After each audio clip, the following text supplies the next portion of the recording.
Well, guys, let me just say this is truly mind-boggling. We're almost at the end of February 2024, and here's this classic 80s Jaguar XJ6.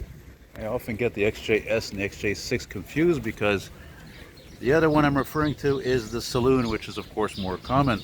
And of course a British term saloon meaning referring to a sedan, which I guess sounds more elegant and classy. So whoever has this guy though, he's enjoying it. She's a little dirty.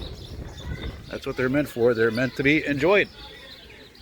And of course these cars, if I'm not mistaken, all these cars I think had V12s in them. And one of the amazing things about these cars too is, well, it's not their quality, that's for sure. They weren't built to be quality cars.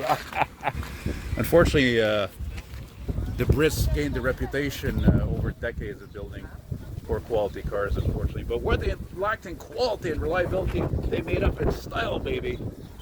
And one of the things that's cool about these cars is that whole concave rear window with the slats, whatever you call them, they're overlapping, you know, like on a 68 Charger or something like that, you know, a Dart. And then of course you have the exaggerated chrome trim on the wheel wells and BBS style wheels. What's the interior look like? Beautiful, beautiful, eh? Oh, it's like I heard one time in a movie, you know, the Brits, they can put a beautiful piece of wood on a dashboard, but they cannot build a good electrical system.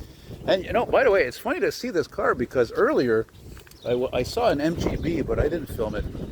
And I think it's just because simply the MGB is such a typical classic car, a very common classic car for that matter. They sold so many of them, they were so well preserved, you know. MGBs from, let's say, mid 60s to like about, oh my god, it's when today, until about the time they stopped making them, 1980. But this model they made from like, I don't know, early 80s to mid 90s, I think. It's really something to see. Very cool beans, as they say. Anyway, thanks for watching, and I'm not far from my place actually. It's funny, I wouldn't have saw that if I had gotten the bus, which I missed.